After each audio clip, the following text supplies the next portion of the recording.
Hello, welcome to Easy Free Recap channel. My name is Newman, and in today's video, I will be recapping an Hollywood movie called Brimstone. But before I start, please note that there are heavy spoilers ahead, so sit back, relax, subscribe, and enjoy. Setting. Unique to Liz is her muteness, and she utilizes sign language to communicate with her daughter Sam, who assists in interpreting her thoughts. A pivotal moment unfolds when Liz observes her husband Eli instructing her stepson Matthew in the art of rifle shooting. Expressing her concern to Eli about Matthew's involvement with firearms, Liz encounters resistance from Matthew, who argues that she lacks maternal authority. The local church welcomes a novel reverend who addresses the townsfolk on the subject of false prophets, triggering a sense of recognition within Liz. Subsequently, Eli introduces his family to the new reverend, but Liz, harboring reservations, awaits them by their carriage. Eli shares with Liz that the reverend is newly arrived in the town and warrants empathy. A chance sighting of a woman named Abigail in the throes of labor captures Liz's attention. Driven by her compassionate nature, Liz rushes to the church to aid in the childbirth process. Upon assessing Abigail's condition, Liz faces a harrowing decision: to save either the mother or the baby, as their chances of survival are mutually exclusive. Bravely, Liz opts to save the mother. Later, at home, Eli engages Liz in a conversation about the church incident, offering comfort and reassurance. Liz attributes blame to the reverend, but Eli counters, asserting the reverend's divine position. In another instance, Liz seeks Matthew's assistance before embarking on a journey, only to encounter his reluctance due to a seemingly strained relationship. Subsequently, Liz and Sam make their way to Abigail's residence, yet Abigail's husband, Nathan, dismisses their presence, citing the reverend's arrangement of medical care. However, under the influence of alcohol, Nathan violently attacks their home with a shotgun, accusing Liz of causing his child's death. Despite Eli's attempts at consolation, Nathan remains impervious, until the intervention of the reverend, who eventually persuades Nathan to leave. Liz, fervently opposed to admitting the reverend into their home, is ignored by Eli. The reverend engages in a discourse with Eli, blaming Liz for assuming a godlike role in determining life and death.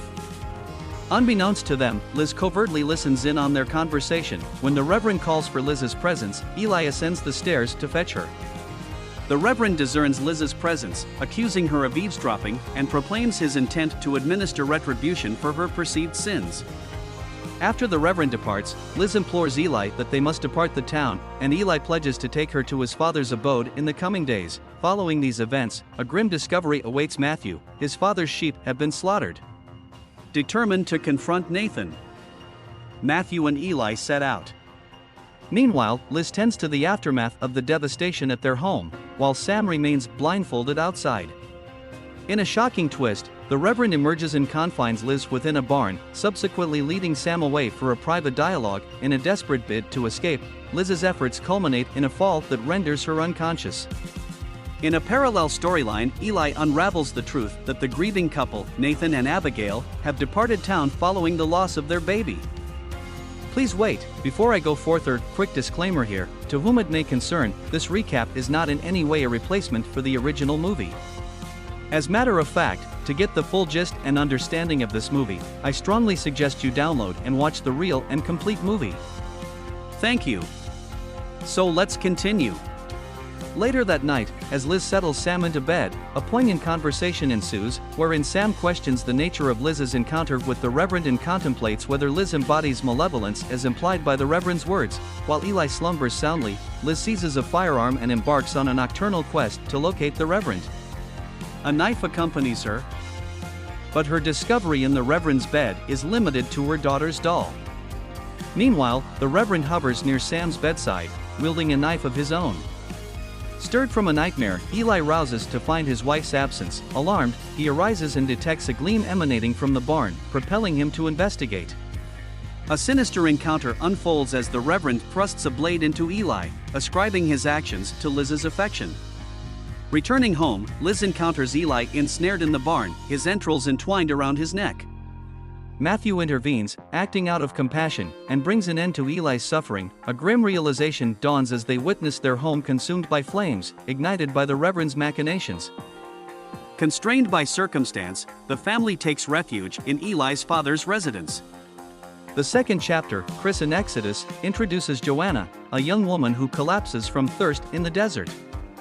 A Chinese family extends salvation, sheltering her within their carriage. Journeying to the nearby town of Bismuth, Joanna's fate takes a bleak turn as she becomes a pawn in a transaction orchestrated by the Chinese man, who sells her into the hands of the brothel's proprietor, Frank. In this wretched milieu, Joanna finds solace under the care of a woman named Sally, who imparts the nature of their profession and its prerequisites. In the course of her duties, Joanna attracts the attention of a patron, prompting Sally's intervention. Despite Sally's efforts, the man's insistent interest culminates in a perilous encounter, halted only by Sally's decisive gunshot. However, justice prevails with Sally's execution for the committed murder. In the ensuing days, Joanna is thrust into a dehumanizing ordeal, coerced into a relationship with Frank. The narrative transitions, portraying Joanna's transformation into an adult as she assumes the role of a courtesan within the brothel. A close bond flourishes between Joanna and Elizabeth Grundy, a fellow denizen of the establishment, who harbors aspirations of departure. Elizabeth's rebellious act results in a dire punishment, leaving her mute and reliant on sign language to communicate with Joanna. Under a matchmaker's auspices, Elizabeth learns of a prospective groom named Eli, a father with a son. A plan for Elizabeth's departure takes shape, yet a customer's ominous visit disrupts the proceedings. The customer, revealed to be the Reverend, selects Joanna from among the women, precipitating a harrowing encounter. Along with Joanna, the Reverend conveys a twisted notion of salvation, met with her steadfast refusal and subsequent violence. Elizabeth intervenes, inflicting harm upon the Reverend but succumbing to his fatal retaliation, ending her life in tragic fashion. Just as he is about to continue his interaction with Joanna, an unexpected turn of events unfolds. She seizes a knife and swiftly slashes his throat. Without delay, she proceeds to disguise Elizabeth in her own attire and ignites the lifeless body. Following this, she makes her way to the residence of the city's physician and offers compensation in exchange for her own tongue's removal. However, her plea is met with refusal, prompting her to undertake the task herself. This marks the pivotal moment when Joanna transforms into Liz. Soon thereafter, she embarks on a journey, riding in a carriage to rendezvous with Eli and his son, Matthew. The third chapter of the cinematic narrative, aptly titled Genesis, commences with a scene featuring the Reverend observing his daughter, Joanna, immersed in fervent Dutch prayer. The Reverend ascribes her linguistic inclination to Anna, his wife, casting blame upon her. The subsequent day unfolds within the church's walls, where the Reverend publicly summons his wife. In full view of the congregation, he admonishes her for lacking divine visitation and openly expresses his disappointment. As night descends, the Reverend subjects Anna to physical abuse, an ordeal witnessed in its entirety by Joanna. Seeking solace, Anna approaches her daughter's bedside, overcome with tears. The subsequent day, Joanna confronts the enigma of her own bodily changes, grappling with confusion and the belief that she is dying. In this moment, her mother provides clarifications about the natural processes occurring within her. While engaging in this intimate discussion, Anna voices her grievances about her husband's lack of assistance, citing the burdens borne solely by women. As dawn breaks, the family's abode welcomes two wounded men, Sam and Wolf. Joanna promptly shelters them within the confines of the barn, tending to their well-being. A disconcerting shift occurs as the Reverend's gaze turns unsettlingly towards his own daughter, causing deep concern for his wife. Within the barn's confines, the Reverend broaches the subject with Joanna, asserting his belief in Anna's failure to fulfill her marital obligations. In due course, he instructs Joanna to assist him in a bath, a directive she begrudgingly obeys. Anna bears witness to this inappropriate interaction and voices her dissent, only to be met with dismissal. As night falls, Anna endeavors to kindle intimacy with her husband, only to be met with a declaration that divine intentions dictate otherwise. The following day finds Joanna engaging in her daily routine, under the watchful eye of the Reverend.